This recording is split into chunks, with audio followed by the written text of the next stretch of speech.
오늘은 반석위에 세운 교회, 반석위에 세운 교회라는 말씀의 제목을 가지고 하나님의 말씀을 상고합니다. 지난주에 바울이 감옥 안에서 에베소 교회를 향해서 기도한 기도의 내용을 잠깐 살펴봤습니다. 첫 번째 기도 제목이 무릎을 꿇고 하나님 앞에 아뢰어 기도하는데, 주여 속사람을 감금케 하옵소서. 에베소 교인들로 하여금 속사람을 감금케 하옵소서. 우리 속에 심히 큰 능력의 예수님께서 계시기 때문에 질그릇같이 깨어지기 쉽지만 우리가 강한 자가 될 수 있다는 거죠. 예수를 모신 사람들은 심히 큰 능력의 하나님께서 우리 안에 있다. 우리 속사람이 예수가 있는 사람은 강건하다.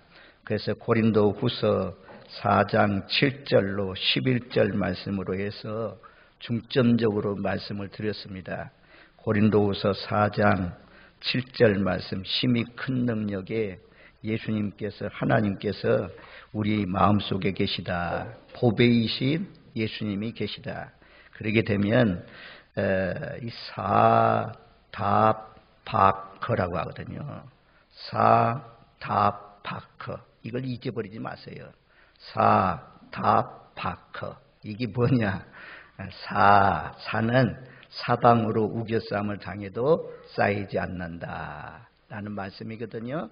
고린도후서 4장 8절 말씀, 고린도후서 4장 8절 말씀, 우리가 진도 빨리 나가고 하나님 말씀 많이 듣고 이게 중요한 게 아니에요. 하나님의 말씀을 내 마음판에 다 새기고 이런 어려운 일이 왔을 때 우리도 내 안에 예수님이 계시기 때문에 사방으로 우겨싸움을 당해도 쌓이지 않는다. 쌓이지 않는다. 하나님의 자녀들, 예수님이 십자가에 못 박혀 죽기까지 사랑했는데 쌓여가지고 그 쌓인 가운데 망하기를 원하겠습니까? 하나님이 다 사방으로 우겨싸는 환경 가운데서도 우리를 지키시고 빼내시고 건져주신다. 이 확신을 가져라는 거죠. 두 번째는 답은 뭐냐면 답답한 일. 세상을 살아가면서 답답한 일이 얼마나 많습니까? 내 마음대로 안 됐잖아요. 내 생각대로, 내 계획대로 모든 일이 만사형통하면 얼마나 좋겠어요. 하나님의 자녀들이 살아가는 길은 거의 잘 안 풀립니다. 잘 풀리면 기도하지 않거든요. 하나님 의지하지 않거든요. 잘 안 풀려야, 답답한 일을 만나야 하나님 바라보죠. 그 답답한 일을 만나도 낙심하지 말라요. 낙심하지 않는다 이게. 우리가 볼 때는 환경이 답답하고 어려워도 하나님이 보실 때는 간단히 해결될 수가 있다. 여리고성 같은 것도 하나님이 해결하니까 금방 해결되잖아요. 요단강도 그냥 멈추게 하시는 분이 무슨 일인들 못하시겠습니까? 그 다음에 답이고, 그 다음에 핍박. 우리 예수 믿는 사람은 핍박이 있습니다. 모든 사람, 우리 주변에 있는 사람들, 가족들이 다 믿으면 핍박이 없겠죠. 친구들로부터, 직장의 동료들로부터 핍박이 없는 사람이 어디 있어요? 전부 다 핍박이 있죠. 박해가 있죠. 박해 받는다고 해서 버림받은 사람이 아니다. 박해를 많이 받은 사람이 누굽니까? 사도들 중에도 이 바울 얼마나 많은 박해를 받았습니까? 사도행전 사도들 전부 다 돌로 치기도 하고 감옥에 가두기도 하고 내치기도 하는 그런 가운데 살았습니다. 박해를 받으면 내가 버림받은 자가 아닙니다. 박해를 받으면 오히려 하나님 말씀대로 기뻐하고 뛰놀라. 하늘에서 너희 상이 큼이라 말씀하잖아요. 우리가 양보하고 적당히 예수를 믿고 타협하고 이러면 박해가 없어요. 박해가 없어요. 그러나 예수를 제대로 믿으려고 하고 말씀대로 믿으려고 하면 생각해 보세요. 지금까지 가정에서 계속해서 명절 때마다 제사상에 제사를 드려왔는데 예수 잘 믿으려고 나는 우상 앞에 절하지 않습니다. 우상제물도 먹지 않습니다. 우상제물 차리는데 나는 수고할 수 없습니다. 땀 흘릴 수 없습니다. 이렇게 나가면 부모들이 좋아할 사람이 어디 있어요? 전부 다 싫어하지. 박해가 오는 거죠. 핍박이 오는 거죠. 핍박이 온다고 버림받은 사람이냐? 오히려 핍박이 오면 버림받은 자가 아니고 우리 주님이 함께 하시는 그런 사람이라는 확신을 가져야 됩니다. 그 다음에 네 번째는 거꾸러뜨림을 당하여도 망하지 않는 사람이다. 우리가 성경 말씀에 보면 의인은 7번 넘어져도 일어난다고 말씀하네요. 자만 말씀 가운데. 그래서 우리는 오뚜기입니다. 오뚜기. 넘어질 수 있어요. 사람이니까 넘어지고 자빠지고 쓰러지고 시험에 빠지고 유혹에 당하고 이런 일들이 있을 수 있습니다. 그런데 우리는 일어나야 되는 거죠. 다시 일어나고 또 일어나고 또 일어나고 또 일어나고 또 일어나고 오뚜기처럼 쓰러져도 오뚜기 쓰러뜨려 보세요. 또 일어나잖아요. 또 일어나고 쓰러뜨려도 또 일어나고 예수 믿는 사람은 넘어져도 또 일어나고 넘어져도 또 일어나고 예수님 붙들고 그렇게 달려가는 사람들이 결국에는 하나님 나라에 들어갈 수가 있는 것입니다. 오히려 이런 사방으로 우겨싸움을 당하고 답답한 일을 만나고 핍박을 받고 거꾸러뜨림을 당하면 내 속에 있는 예수의 생명이 나타날 수 있는 그런 기회다라고 말씀합니다.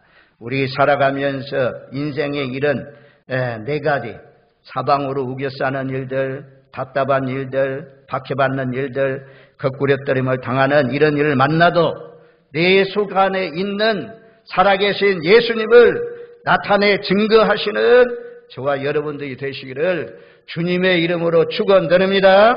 아멘. 그래서 오늘 그 말씀과 연관지어서 오늘 본문 말씀으로 왔어요. 베드로가 이디한 신앙 고백을 하잖아요. 주는 그리스도시요 살아계신 하나님의 아들입니다 라고 고백했더니 바요나 시몬아 내가 복이 있도다. 이것은 내 혈육이 알게 한 것이 아니고 하늘에 계신 하나님께서 알게 하신 것이다. 그리고 18절에 와가지고 너는 베드로라 내가 이 반석 위에 내 교회를 세우리니 음부의 권세가 이기지 못하리라. 이 베드로는 반석, 돌이라는 그런 뜻이거든요. 이 반석 위에 내 교회를 세운다. 베드로의 신앙 고백 위에 하나님의 교회를, 예수님의 교회를 세우신다 말씀합니다. 그리고 음부의 권세가 이기지 못한다 라고 말씀합니다. 제가 묵상 기도 시간에 마태복음 7장 말씀을 끝부분 산상수훈의 마지막 결론 부분을 제가 봉독했어요. 그 말씀에 보면 우리가 너무너무 잘한 말씀이잖아요. 마태복음 7장 24절로 27절 두 종류의 집이 있습니다. 하나는 반석 위에 집을 짓는 지혜로운 사람이 있고 모래 위에 집을 짓는 어리석은 사람이 있다. 이건 비유라고 말씀합니다. 하나님의 말씀을 듣고 지키고 행하는 사람은 반석 위에 집을 짓는 사람과 같고 또 듣고 행하지 않는 사람은 모래 위에 집을 짓는 어리석은 자와 같다.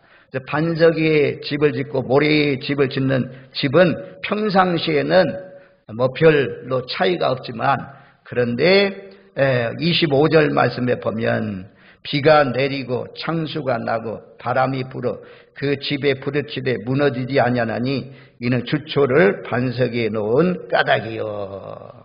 반석 위에 집을 짓는 집은 무너지지 않는다 이거야. 창수가 내리고 바람이 불고 그 집에 부딪히되 무너지지 아니하나니 우리 성도들이 말입니다. 우리 믿음의 사람들이 여기에 속한 자가 돼야 돼요. 무너지지 않는 집을 지어야 돼요. 무너지는 사람들이 있다는 것입니다. 저와 여러분들 창수가 나고 바람이 불고 환란이 찾아오고 비바람 몰아치고 질병이 찾아오고 사고가 나고 집안에 빵꾸가 터져도 절대 무너지지 않는 반석 위에 집을 짓는 지혜로운 믿음의 성도들 되시기를 주님의 이름으로 축원드립니다. 아멘. 우리는 무너지지 말아야 돼요. 그런데 모래 위에 집을 짓는 사람들은 무너진대요. 무너짐이 심하리라 그렇게 말씀하잖아요. 무너지는 어리석은 사람들 되지 마십시오. 이 땅에 사는 동안은 이런 말입니다. 없는 사람이 없어요. 특별히 귀하고 높게 이리하게 훌륭하게 멋지게 쓰임받는 사람들은 전부 다 코너에 몰리는 그런 일들을 많이 당합니다.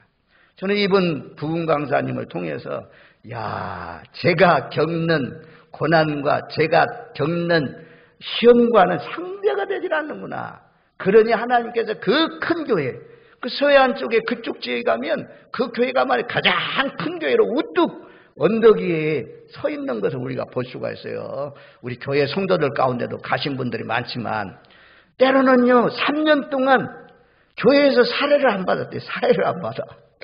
그런 가운데도 견뎠대요. 대단하더라고. 사명자성이 하는 일 때문에 얼마나 반대가 있는데도 불구하고 하나님이 기뻐하는 일이기 때문에 목사님 막 고집하고 끝까지 꺾지 않고 하나님 기뻐하는 일을 막 해나간다 이게요. 그러니까 얼마나 많은 반대가 있습니까? 근데도 불구하고 꾸준히 계속해서 이어져 왔다라고 말씀하시더라고요. 그래서 시험이 얼마나 많은지 시험이 적어나가는 시험은 아무것도 아니더라고. 그래서 하나님 앞에 이리하고 훌륭하게 멋지게 아주 이름 높이며 알려지는 그런 사람들 뒤에는 지난번에 말씀드렸잖아요. 24K냐 18K냐 18K는 불 속에 18번 들어갔다 나왔다 하면 18K가 되고 24K는 24번 들어갔다 나왔다 하면 이게 말입니다. 24K가 됩니다. 모세 그냥 광야에서 그냥 갑자기 그냥 하나님께서 모세를 세워서 광야 이스라엘 백성들 인도하겠습니까? 애굽의 모든 학문과 기술을 40년 동안 애굽의 공주의 아들로 자라났으니까 애굽의 최고의 좋은 스승님, 좋은 사람들 통해서 배웠습니다. 그래서 자기 힘으로 한번 이스라엘 민족을 이끌어 내려고 하다가 사람을 쳐 죽이는 그런 사람 됐잖아요. 그래서 살인자가 되어서 모래 속에 감추었는데 그것이 발각되어서 광야로 도망가서 광야에서 양을 치면서 처가살이 하면서 거기에서 40년 동안 보내면서 40년 동안 또 연단됩니다. 가시나무 불꽃 가운데서 하나님이 모세를 불러가요. 모세야 내 백성을 봐라. 내 백성이 애굽에 고통받고 있는데 너는 가서 구원해내라 하라고 하니까 모세가 그때는 뭐라고 말씀합니까? 하나님 나는 말할 줄을 모릅니다. 나는 능력이 없습니다. 내가 어떻게 이렇게 큰 일을 감당할 수 있습니까? 가라고 해도 가지 않고 막 그래가지고 하나님 화까지 내면서 나중에는 아론을 통해서 내 형 아론이 말 잘하지 않느냐? 아론과 함께 가서 이 일을 이루어라 라고 하면서 모세를 부르신 것을 볼 수가 있습니다. 다윗도 왕으로 기름 부음을 받았지만 그가 얼마나 사울왕을 통해서 참 특공대를 조직해가지고 사울왕이 쫓아오고 해서 우리처럼 이렇게 평안하게 방에서 자보지 못하고 산에서 들에서 나무 밑에서 동굴 속에서 쫓겨 도망다니면서 살았던 사람이 다윗이잖아요. 요셉, 우리가 지금 창세기 말씀을 통해서 요셉 보았잖아요. 형제들에게 미움당해가지고 구덩이 속에 던져지고 또다시 구덩이 속에서 끌려 나와서 미디안 상인들에게 팔려가고 보디발 가정에서 종살이 노예로 있다가 성실하니까 가정의 총무가 되고 그랬는데 보디발 부인이 미혹해가지고 죄짓지 않게 해서 옷도 뿌리치고 도망갔는데 모함으로 말미암아 감옥 속에 갇혀지고 그리고는 드디어 요셉이 총리가 되는 것을 볼 수가 있습니다. 저와 여러분들 우리도 이런 일들 우리가 가는 길이 좁은 길이라고 성경이 말씀하잖아요. 또 하나님 앞에 귀하고 복되게 아름답게 쓰임받으려면 이런 바람이 불어치고 비바람 몰아치고 눈보라 몰아치고 이런 부딪힘이 심한 그런 일을 만날 수 있습니다. 거기에 깨어지면 거기에 부서지면 거기에 무너지면 몰이 집을 짓는 것과 같습니다. 저와 여러분들 그런 어려움이 있더라도 내 안에 나는 약하지만 내 안에 예수님 붙들고 하나님 붙들고 그 어려운 환경도 이기고 극복하시는 복된 삶이 되시기를 주님의 이름으로 축원드립니다. 아멘. 여자들이 얼마나 연약합니까? 육신적으로 약하잖아요. 근데 여자들이 더 강해요. 여자들이 이 어려운 환경 가운데 환경을 뚫고 가는 사람들이 얼마나 많습니까? 그 이유는 내 속에 우리 안에 계신 예수님을 붙드는 거죠. 십자가에 못 박혀 죽으신 예수님 앞에 기도하면서 그 어려운 일을 이겨가고 있는 것을 볼 수가 있습니다. 자, 마태복음 13장에 가면 우리가 너무너무 잘 아는 씨 뿌리는 비유가 나옵니다. 거기에 길가에 뿌려진 씨앗은 듣고 깨닫지 못할 때에 누가복음 같은 새가 쪼아버렸다 그래요. 이것은 마귀 사탄이 빼앗아갔다고 그럽니다. 이 말씀을 들을 때 벌써 들을 때 마음문을 열고 활짝 열어야 내 마음속에 잘 심어지는데 이 귀 막아버리면 이 말씀을 마음 막아버리면 말씀이 들리지 않잖아요. 그래서 말씀을 방해하는 이 사탄이 말씀이 들어가지 못하도록 말씀을 깨닫지 못하도록 방해한다는 것입니다. 그래서 우리 마음이 늘 하나님 오늘 또 내 마음을 열어주세요. 마음을 활짝 열고 하나님의 말씀을 잘 받아들일 수 있도록 잘 박힌 목과 같이 잘 받아들이게 하옵소서. 나가면서 기도하고 말씀을 들을 때 그 말씀이 은혜가 됩니다. 아무튼 어느 마귀가 아주 헛된 생각, 말씀 듣는 시간에 헛된 생각이 와고 깜빡 잊어버리고 그래가지고 말씀을 듣지 못하게 한다. 길가와 같은 밭. 그 다음에 돌짝밭이 있잖아요. 돌짝밭은 뿌려졌는데 기쁨으로 받았는데 말씀을 들을 때는 기쁨으로 들었는데 환란이 오고 핍박이 오고 이러면 환란 가운데 넘어지는 사람이고, 가시밭에 떨어진 씨앗은 심어져서 자라기는 자라는데 가시의 기운 때문에 자라지 못했다고 하잖아요. 재물의 유혹 때문에 또 세상의 염려와 세상의 향락 때문에 결실하지 못하는 자라고 말씀합니다. 세상의 향락 따라가다가 결실하지 못하는 사람이 많습니다. 하나님의 교회 왜 헌금하라고 하냐? 이런 것 때문에 또 넘어지는 사람들이 있어요.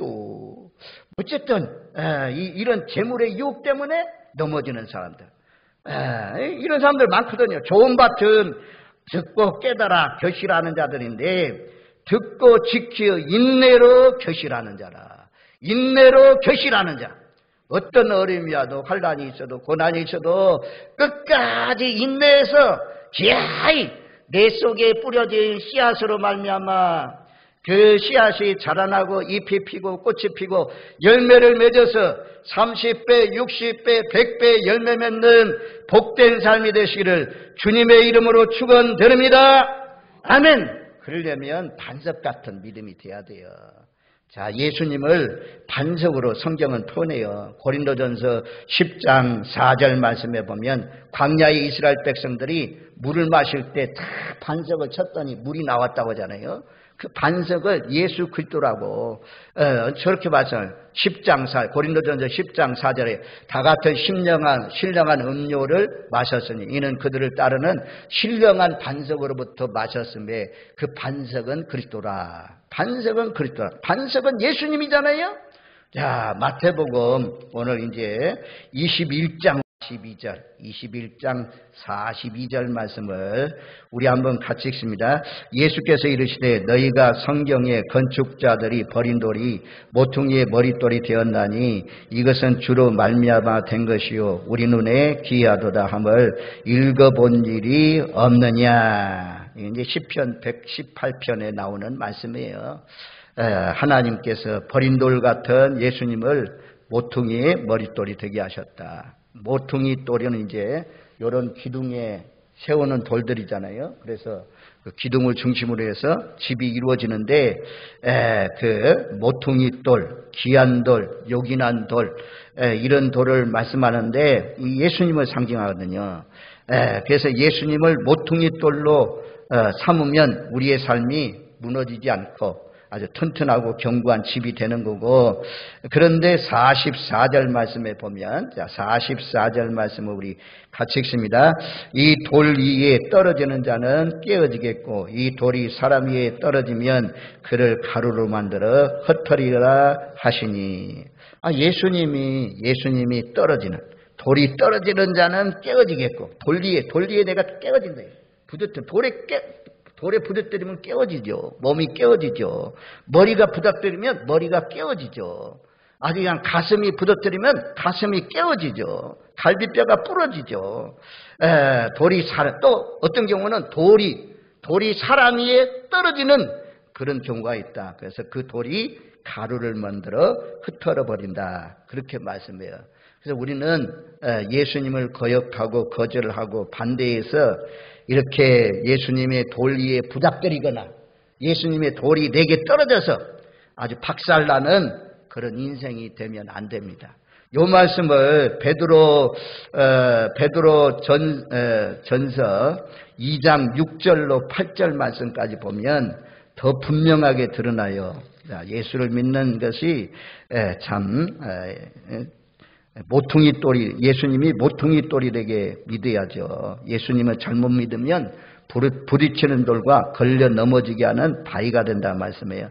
자, 베드로전서 2장 6절에 보면 성경에 기록되었을 때 보라 내가 택한 보배로운 모퉁이 돌을 시온에 두니 그를 믿는 자는 부끄러움을 당하지 아니하리라 하셨으니, 예수를 믿는 사람은 절대로 부끄러움 당하지 않습니다. 절대로 하나님이 수치당하지 않게 하십니다. 예수를 믿으면 하나님이 보살펴 주시고 돌봐주시고 죄가 있더라도 다 씻어주시고 하나님이 변해준다. 이게 로마서 8장은 그러잖아요. 누가 내가 택함 받은 사람을 정죄하리요, 누가 내가 택함 받은 사람을 고발하리요. 하나님께서 의롭다 하셨는데 누가 고발하겠느냐? 주님이 다 돌봐주십니다. 예수님을 못된 돌로, 예수님을 보배로 여기고 예수님을 위해서 나도 예수님 살겠습니다. 예수님을 위해서 살겠습니다.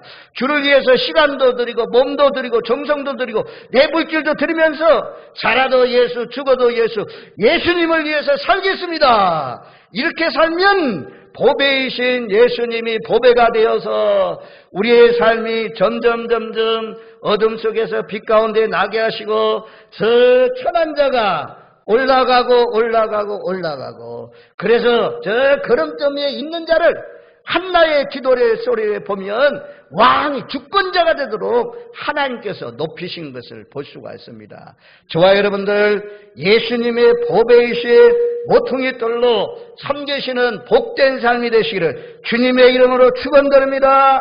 아멘. 여기까지 우리가 그렇게 왔어요. 여기까지 달려왔어요. 그런데 7절 말씀에 보면 이렇게 말씀해요. 그러므로 믿는 너에게는 보배이나 믿지 아니하는 자에게는 건축자들이 버린 그 돌이 모퉁이 머릿돌이 되고, 또한 믿지 않는 자들은 이제 8절 말씀에 보면 부딪히는 돌과 걸려 넘어지게 하는 바위가 되었도다. 믿지 아니하면 부딪히는 돌이 된다 이거야. 바위에 부딪히면 깨어지잖아요. 산산조각 나잖아요. 바리새인들, 서기관들, 내가 비유를 들어서 말씀하잖아요. 농장 가꾸는 사람에게 주고 멀리 갔다가 이제 농장에 세를 받기 위해서 사람을 보냈더니 어떤 사람은 때리고 어떤 사람은 내쫓고 내 아들은 존경하리라고 했더니 그 아들마저 죽였다. 주인이 올 때 어떻게 하겠느냐, 이들을 진멸하지 않겠느냐 라고 말씀하잖아요.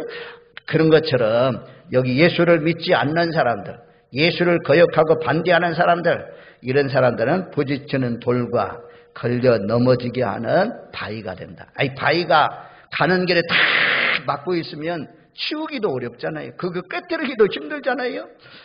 그리고 말씀에 순종하지 아니하면 넘어지나니 이는 그들이 이렇게 정하신 것이라.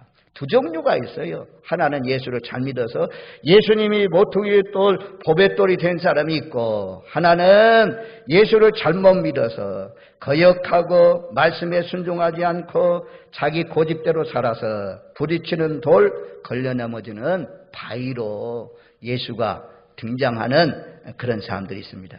우리는 두 번째 사람 되지 마시고 예수님이 택한 보배로운 모퉁이 돌로 영원히 부끄러움 당하지 않고 수치 당하지 않는 예수를 보배로 잘 믿으시는 저와 여러분들 되시기를 주님의 이름으로 축원드립니다.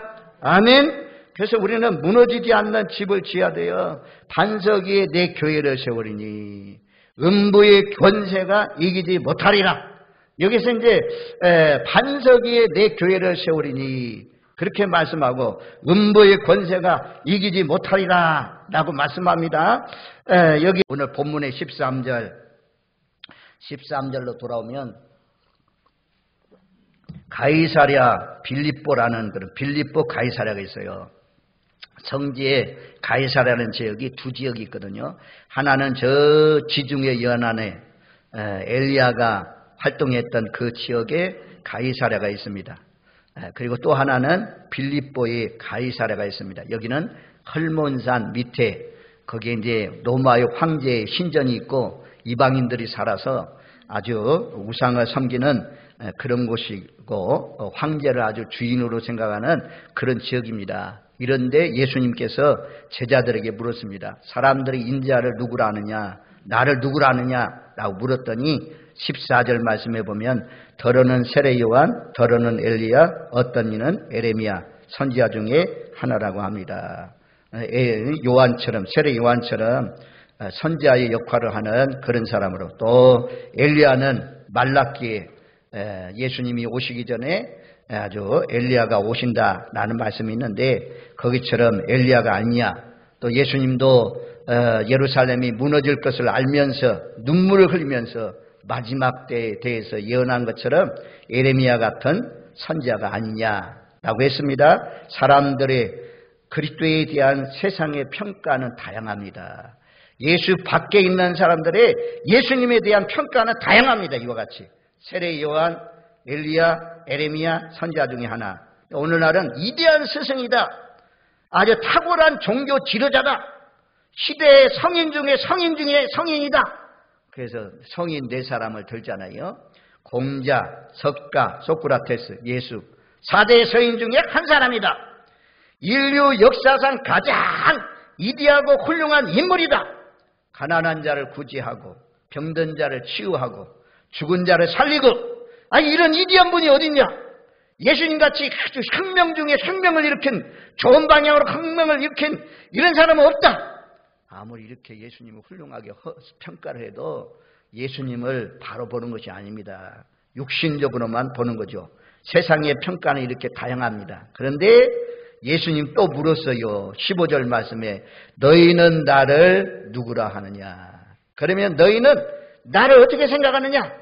제자들에게 물었더니 베드로가, 나서기 좋아하는 베드로가 제자들을 대표해서 말씀합니다. 주는 그리스도시요 살아계신 하나님의 아들입니다. 이 고백 위에 하나님의 교회가 세워진다는 거죠. 예수님의 교회가 세워진다는 거죠. 이게 참 이 초신자도 중요하고 기존 신자도 중요하고 오래 믿는 성도도 중요하고 제일 중요한 말씀입니다. 예수님이 누구냐? 예수님이 누구냐? 이 베드로의 고백처럼 하면 정답입니다. 정답 중에 정답, 수정할 필요가 없는 완벽한 답. 그것이 베드로가 지금 하고 있어요. 주는 그리스도시라. 주는 크리스. 그러니까 황제하고 똑같은 의미라는 것입니다. 나의 주인은 예수님입니다. 주는 그리스도시요. 그리스도시는 우리가 기름 부음을 받은 종이라. 기름 부음 받은 종. 구약의 기름 부음을 받은 종은 선지자들 기름 부었고 제사장들, 왕들 세울 때 기름을 부었는데 바로 예수님은 선지자로 오신 분이다. 하나님의 뜻을, 하나님의 말씀을 하나님께 받아서 우리에게 알려주는 그런 선지자로 오신 분이다. 또 예수님은 이스라엘 백성들의 잘못을, 우리들의 잘못을 하나님께 아뢰는 대제사장으로 오신 분이다.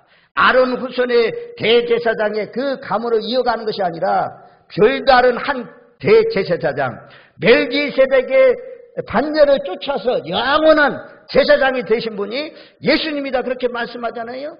그래서 제사장의 역할로 우리의 죄 때문에 우리의 죄를 짊어지시고 십자가에 못 박혀 죽으신 그런 분이다. 그리고 그분은 왕이다. 왕에게 기름 붓는데 예수님은 나를 통치하시고 나를 다스리시고 나를 보호하시는 그런 분이다. 그래서 주는 그리스도시요 살아계신, 그 다음에 살아계신, 죽은 분이 아니고 살아있는 분으로 고백을 합니다. 이 살아있다는 것은 내적 생명이 충만하신 분이다. 영원히 생존하신 분이다.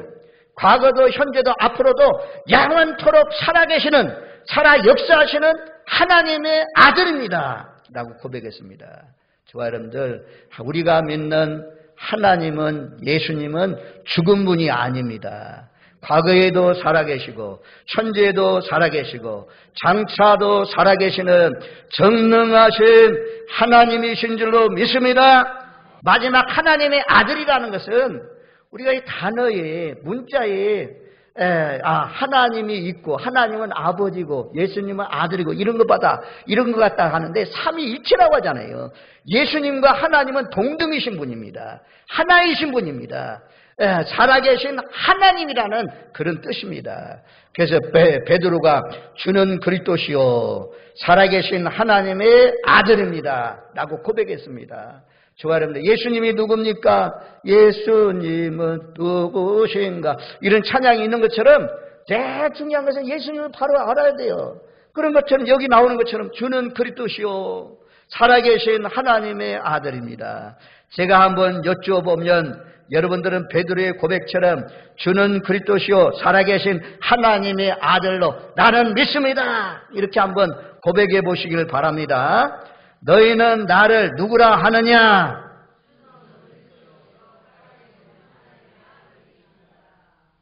아들이시니다. 거기서 끝나지 말고 나는 그렇게 믿습니다. 나도 그렇게 믿습니다. 다시 한번 너희는 나를 누구라 하느냐?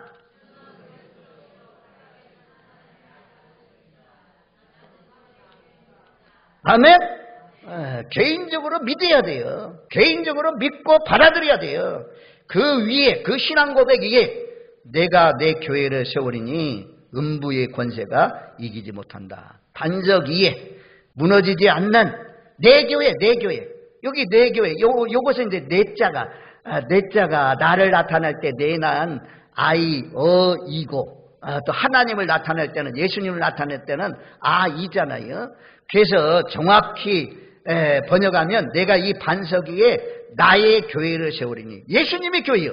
교회의 주인은 예수님입니다. 예수님이 교회의 머리잖아요. 여기 뭐 설립자가 돈 많이 들인 사람이 또 가족이 많이 나온다고 해서 그 사람들의 가정의 교회 주인이 아닙니다. 교회 주인은 교회의 머리는 예수님입니다. 내가 내 신앙 고백 위에 내 교회를 세우리니 음부의 권세가 이기지 못하리라. 여기 이제 음부의 권세는 지옥문을 말씀하거든요. 권세는 부서뜨리는 것을 말씀합니다. 교회를 통해서 음부의 권세를 아주 이기지 못한다라는 것은 지옥의 문을 깨뜨리신다 이게. 우리의 신앙 고백을 통해서 지옥의 문은 깨어진다 이게. 우리는 지옥 가기는 다 틀린 사람입니다. 예수를 바로 알고 바로 믿는 사람은, 바른 신앙 고백하는 사람은 마귀 사탄이 우리를 지옥으로 끌어가지 못합니다. 지옥의 문은 다 박살났습니다. 지옥의 문은 음부의 권세는 다 깨어졌습니다. 여러분들은 지옥 가고 싶어도 갈 수가 없어요. 그러니 천국만 보시고 달려가시는 저와 여러분들 되시길 바랍니다. 그리고 교회는 뭐 하는 곳이냐? 그래서 이제 결론 부분에 다 왔는데요. 교회는 지옥의 문을 부서뜨리는 것이 교회입니다. 지옥 갈 영혼을 지옥 가지 못하도록 지옥의 문을 막는 것이 교회입니다. 성도가 하는 일이 전투하는 교회가 지옥 가려고 하는 사람들 빼내오는 거죠. 이것이 교회가 해야 할 일입니다. 우리의 싸움의 상대는 우리의 대적이 누굽냐? 우리의 대적은 누굽니까? 지금 우리나라는 우리의 주적이 누구냐?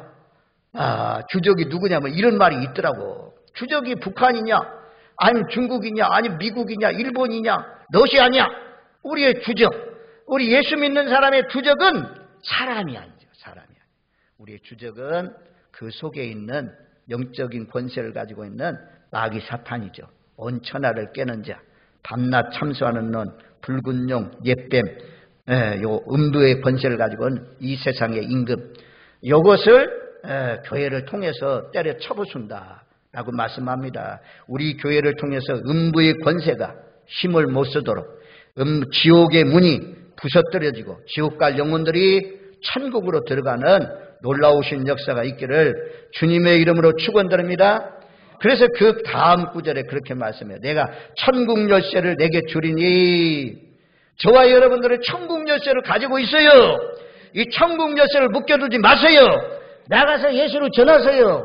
예수를 전하면, 보배이신 예수님을 받아들이면 그 영혼이 살고 그 영혼이 천국 가고 천국에 들어가서 상급을 누리지만, 예수를 거절하고 받아들이지 아니하면 이 땅에서 매이면 그 매인 자는 하나님 나라에 들어갈 수가 없습니다.